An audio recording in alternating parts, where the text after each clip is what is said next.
Maya woke up and felt something warm beneath her cheek. It took her a few seconds to realize it was the shoulder of the stranger in the expensive suit sitting next to her.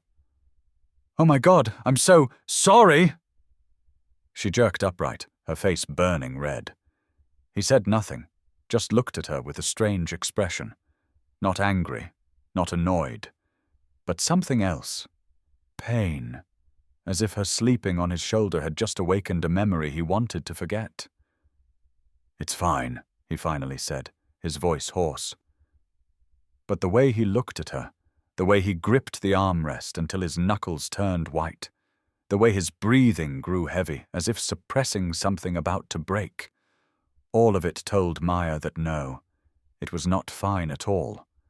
She bent down to grab her bag, and the hospital discharge paper fell out, landing right between them. The words, "Kidney transplant urgency," clearly visible. Maya quickly picked it up and shoved it in her bag, but when she glanced at him, she saw he'd already read it. And the look on his face now made her blood run cold. He stared at that paper as if it had just driven a knife into his chest. The seatbelt sign chimed. The plane was preparing to land. But the man beside her sat frozen, staring straight ahead.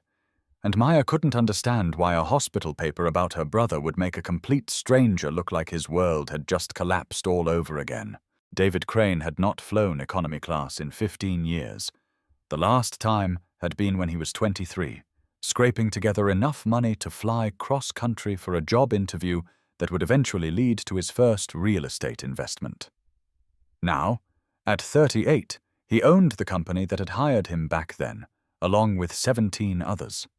His net worth had more zeros than most people would see in a lifetime. He flew first class. Always. Except today.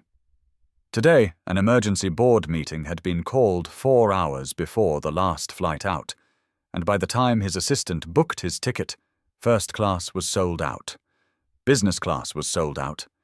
He'd had a choice between economy or waiting until tomorrow, and waiting was not an option when his company was hemorrhaging money from a deal gone wrong.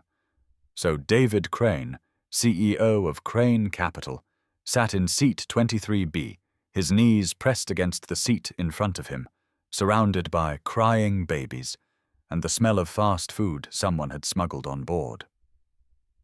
The woman in 23A had boarded last, stumbling down the aisle with a worn backpack and eyes so exhausted they looked bruised.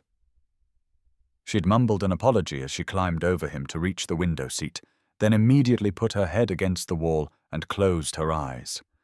David had gone back to his laptop, reviewing numbers that refused to make sense no matter how many times he looked at them.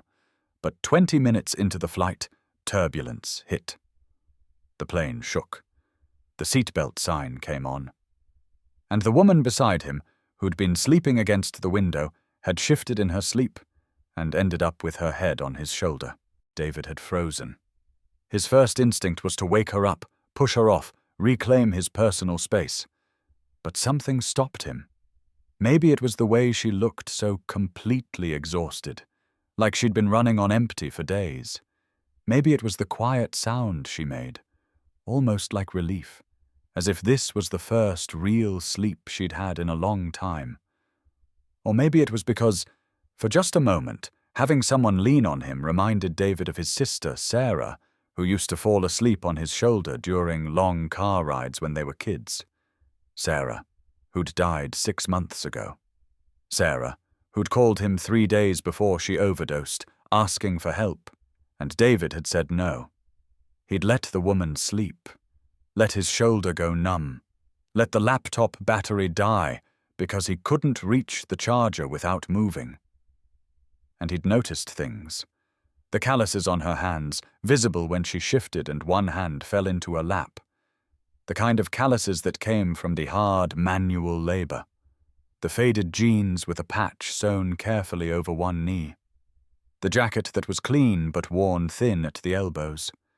The phone tucked into her jacket pocket with a cracked screen. Every detail painted a picture of someone who worked hard and had very little to show for it. Then, as the plane began its descent and she started to wake, A piece of paper had slipped from her bag. Hospital discharge paperwork. David had only meant to glance at it to see if it was hers or someone else's, but the words had jumped out at him. Patient, Carlos Torres, age 16. Diagnosis, end-stage renal disease. Recommendation, kidney transplant urgent. Patient placed on transplant list. Estimated wait time, 18 to 24 months. 18 to 24 months. David knew what that meant. He'd learned all about transplant lists and wait times after Sarah's overdose, when the doctors had tried to explain why they couldn't save her liver, why there wasn't a donor available, why sometimes people died waiting. 18 to 24 months meant this girl's brother might not make it. And from the desperate way she'd shoved the paper back into her bag, from the tears David had seen threatening to spill over when she'd mumbled her apology, she knew it too. The plane landed. People stood up, grabbing bags, pushing toward the exits. Maya, he'd seen the name on her cracked phone screen when a text came through, had muttered another apology and practically ran off the plane. David had intended to do the same. He had a car waiting, a hotel room booked, a crisis to manage. He did not have time to think about a stranger's problems. Except he couldn't move. He sat in that cramped economy seat while everyone else deplaned, staring at the spot where that hospital paper had fallen, and all he could see was Sarah. Sarah at 16, before the drugs, before the bad boyfriends, before everything went wrong. Sarah laughing, healthy, alive. Sarah calling him 3 days before she died, crying, saying she needed help, and David saying what he always said when she called, asking for money. You need to figure this out yourself.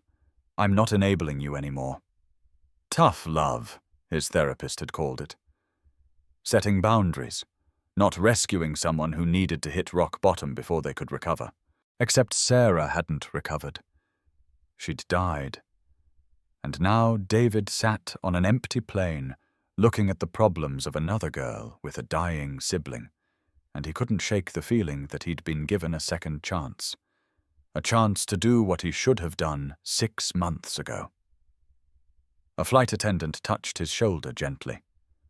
Sir, we've landed. You need to deplane now. David stood up, grabbed his bag and walked into the terminal. He told himself to go to baggage claim, get his suitcase, meet his driver, go to the hotel, do his job, live his life, forget about the exhausted girl and her dying brother. He made it approximately 50 feet before he saw her. Maya sat on the floor by a window, phone pressed to her ear, and she was crying. Not quiet, dignified tears. The kind of crying that came from deep exhaustion and fear, and the knowledge that you were out of options. I know, Carlos. I know, she was saying into the phone, her voice breaking. I'm trying. The taxi from the airport cost $70 and I only have $40 left after the plane ticket. The bus takes 4 hours and you said the doctor needs to see you tonight, I know. I'm trying to figure it out. A pause. No, don't call anyone else. I'll get there. I promise. Just hold on, okay? I'm coming. She ended the call and put her head in her hands, her whole body shaking. David stood 10 feet away, frozen. He could walk past. She'd never even know. He could get in his car and go to his hotel, and tomorrow he'd fly back, and this would just be a weird memory of the time he flew economy and some girl fell asleep on his shoulder. But then Maya lifted her head and her eyes met his, and there was so much desperation and fear in her face that David felt something crack open in his chest. The same thing that had cracked open 6 months ago when he'd gotten the call about Sarah, when he'd realized that the last words his sister ever heard from him were, "Figure it out yourself." He walked over to her before he could talk himself out of it. "I have a car," he said. Maya looked up at him, confused, eyes red from crying. "What?" "I have a car. And a driver. I heard you say you need to get to a hospital. I can take you." Maya stared at him like he'd just spoken another language. What? Why would you do that? Because you fell asleep on my shoulder for 2 hours and I didn't wake you up, which means I'm already involved, David said. It was a deflection, not the real answer, but he didn't know how to say the real answer out loud yet. And because you need help, and I can help. It's that simple. Nothing is ever that simple, Maya said, but she was already standing up, already grabbing her bag, already moving like someone who'd learned not to question good luck when it appeared. David's driver was waiting outside in a black sedan that probably cost more than Maya made in a year. Her eyes widened when she saw it, then narrowed with suspicion. "Who are you?" she asked. "Someone with a car going in the same direction you need to go," David said. It wasn't a lie. He was going to a hotel downtown. Hospitals were downtown. Same direction. Close enough. Maya hesitated, then got in the car. David gave the driver the name of the largest hospital in the city, figuring that's where a transplant patient would be, and Maya nodded confirmation. They sat in silence for the first 10 minutes of the drive.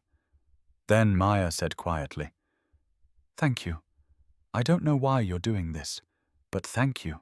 "You're welcome," David said.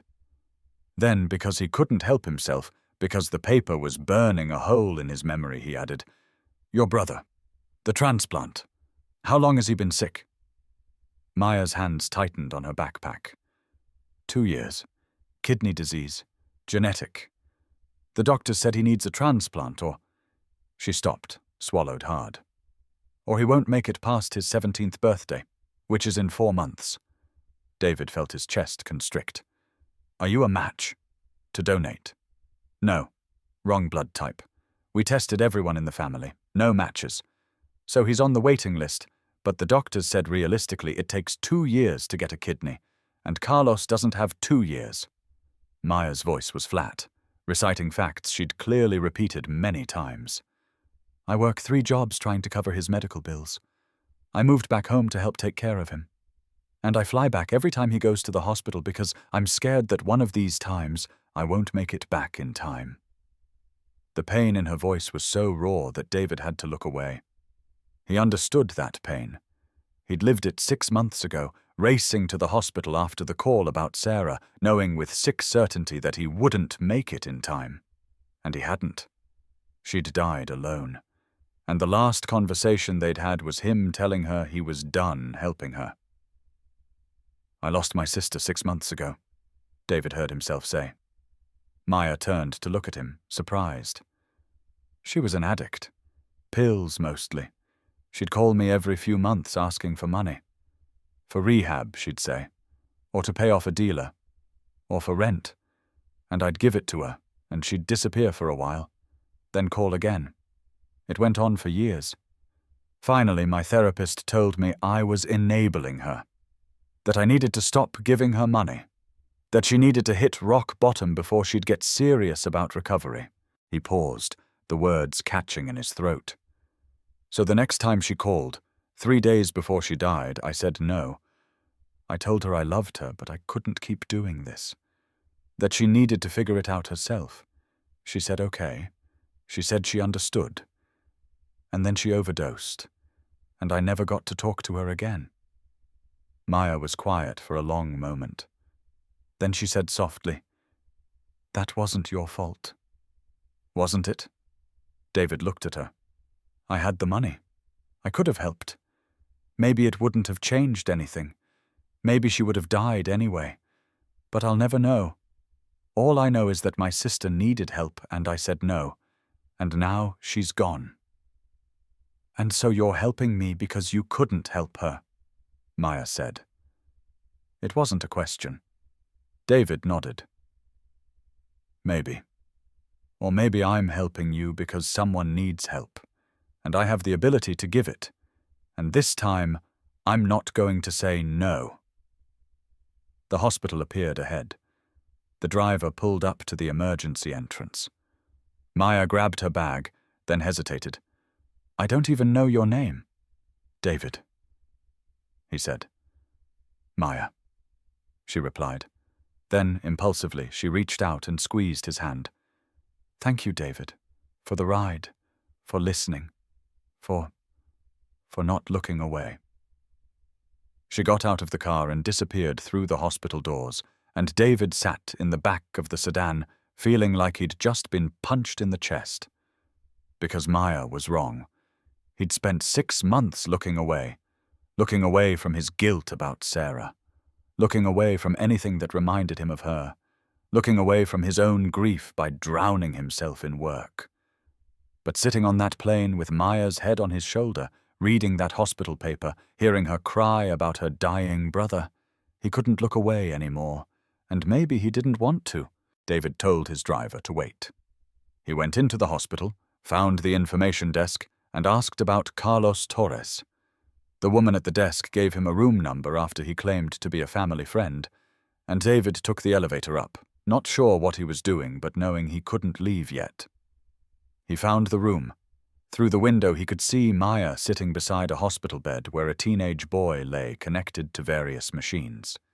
She was holding his hand, talking to him, and even from the hallway, David could see the exhaustion and fear on both their faces. A doctor walked past, and David stopped him. Excuse me, Carlos Torres. I'm a friend of the family. Can you tell me about his condition?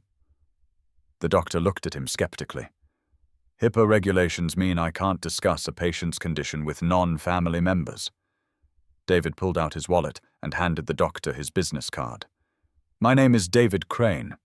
I run Crane Capital. I want to help this family. What do they need? The doctor looked at the card, then at David, calculating. What they need is a kidney. The boy's condition is deteriorating faster than expected. He's moved up on the transplant list, but even expedited, we're looking at 6 to 8 months minimum. He doesn't have 6 to 8 months. Maybe 3 if we're lucky. What about a living donor? Living donors move to the front of the list. If they had a match willing to donate, Carlos could have surgery within weeks. But the family's been tested. No matches. And living donors from outside the family are rare. There are registries, but it takes time to find a match and get approved. David finished. He knew this. He'd researched it obsessively after Sarah died, trying to understand why they couldn't save her. What if I paid for testing? Broader searches? What if I funded whatever it takes to find him a donor? The doctor's eyes widened. Mr. Crane, finding a compatible living donor isn't just about money. It's about tissue matching, blood type compatibility, medical screening. You can't just buy a kidney. I'm not trying to buy anything, David said. I'm asking what resources would help. Better access to donor registries, funding for a living donor coordinator. Whatever you need to give this kid the best possible chance. The doctor studied him for a long moment. There's a program, a kidney-paired donation program that matches incompatible donor-recipient pairs and arranges swaps. It's effective but expensive to participate in, and most insurance doesn't cover it. If someone funded Carlos's participation in that program, it could significantly increase his chances of finding a match quickly. How much? David asked. Around $50,000 for the full program, including testing, coordination, and medical expenses for the donor. David pulled out his phone. Give me the program details. I'll have the money transferred by tomorrow morning. The doctor looked shocked. Mr. Crane, you don't even know this family. No, David agreed. But I knew a family like them once, and I didn't help. And someone died. I'm not making that mistake again. He looked through the window at Maya and Carlos, still holding hands, still fighting. Just tell me what they need, and I'll make sure they get it. Anonymously. They don't need to know where it came from. The doctor nodded slowly, then pulled out his phone and started forwarding program information. David stood in that hospital hallway, looking at a girl who'd fallen asleep on his shoulder, and her brother who was running out of time, and he felt something shift inside him. This wouldn't bring Sarah back. Nothing would. But maybe it could mean something.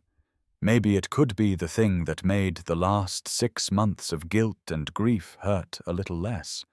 Maybe helping someone else's sister could be how he finally forgave himself for failing his own. He left the hospital before Maya could see him, went to his hotel, spent the night making calls, setting up anonymous donations, pulling strings to get Carlos into the kidney-paired donation program as quickly as possible. He didn't sleep. He worked, the way he always did when emotions threatened to overwhelm him, but this time it felt different. This time, the work meant something beyond profit margins and quarterly returns. 3 days later, David was back in his city, sitting in a board meeting, when his assistant interrupted with an urgent message. The hospital had found a match for Carlos Torres through the paired donation program. Surgery was scheduled for the following week. David excused himself from the meeting and called the doctor. "He's stable enough for surgery?" "Barely. But yes, the match is excellent. The donor is willing. If this works, Carlos could be off dialysis and recovering normally within months." David felt relief wash over him so strongly he had to sit down. "Thank you," he said. "Thank you for moving quickly on this." "Thank you for funding it," the doctor replied. "You saved that boy's life." David ended the call and sat in his office, looking out at the city skyline, and for the first time in 6 months, he didn't feel like he was drowning in guilt. 2 weeks later, David's assistant mentioned that Amaya Torres had called the office several times asking to speak with him. David's first instinct was to avoid the call. He'd helped anonymously. That was the point. He didn't need gratitude or recognition. But something made him call her back. "Mr. Crane?" Maya's voice was cautious when she answered. "Yes. You called my office?" "I did. I need to talk to you. Can we meet?" They met at a coffee shop near the hospital. Maya looked different than she had on the plane. Less exhausted. Still worried, but with an edge of hope that hadn't been there before. She sat down across from David and said bluntly, "It was you." David's stomach dropped. "I don't know what you mean." "The kidney program. The anonymous donor who paid for Carlos to join. The hospital administrator let it slip that a family friend had funded everything. There's only one person I've met recently who has that kind of money and would call themselves a friend after one conversation." Maya looked at him steadily. "It was you, wasn't it?" David considered lying, then decided she deserved the truth. "Yes." Maya's eyes filled with tears. "Why? You don't know us. You don't owe us anything. Why would you spend $50,000 on a stranger's brother?" "Because I could," David said simply. "Because I have more money than I know what to do with. And you needed help. And for once in my life, I wanted my money to actually mean something. That's not the whole reason," Maya said. David was quiet for a moment. Then he said, "My sister Sarah was 26 when she died. She'd struggled with addiction for years. I helped her at first, paid for rehab multiple times, gave her money when she said she needed it, but it never seemed to help. She'd get clean for a few months, then relapse, ask for money, promise it was the last time, then disappear again. It went on for so long that I got tired. I got angry. I started thinking that if I just stopped enabling her, she'd finally have to face consequences and get serious about recovery." He paused, the familiar guilt tightening his chest. "The last time she called, she said she was in trouble. She needed money for a dealer who was threatening her. She sounded scared. And I told her no. I said I loved her, but I couldn't keep doing this, that she needed to figure it out herself. She said okay, said she'd find another way. 3 days later, she overdosed. The police said she'd tried to make the money she needed by stealing pills from a dealer. It went wrong. She took too much, probably trying to cope with the fear. And she died alone on the floor of a motel room." Maya reached across the table and took his hand. "That wasn't your fault." "Maybe not. But I'll never know if things would have been different if I'd said yes, if I'd helped her that one last time. And I've spent 6 months living with that question. David looked at Maya. When I saw your hospital paper, when I heard you crying about not having taxi money to get to your brother, all I could think was that here was another sister trying desperately to save a sibling. And this time, I could help. I could be the person who said yes instead of no. And maybe it wouldn't change what happened with Sarah, but at least I'd know that when I had another chance, I didn't walk away. Maya was crying now, tears streaming down her face. Carlos is going to live. The surgery was yesterday. It went perfectly. He's recovering and the doctors say he'll be fine. He's going to live, David. Because of you. Because you didn't give up on him, David corrected. I just gave you resources. You're the one who's been working 3 jobs and flying back and forth and sitting by his hospital bed. You saved him. I just helped. No, Maya said firmly. We saved him. Together. And I don't know how to thank you for that. You don't need to thank me, David said. But he was smiling.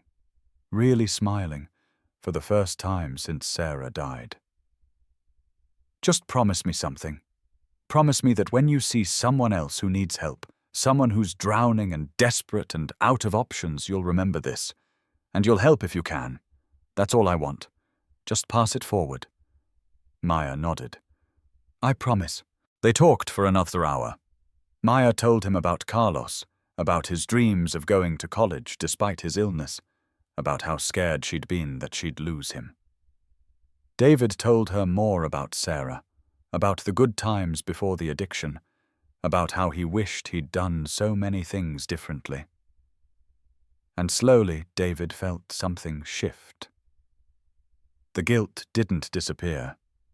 It probably never would.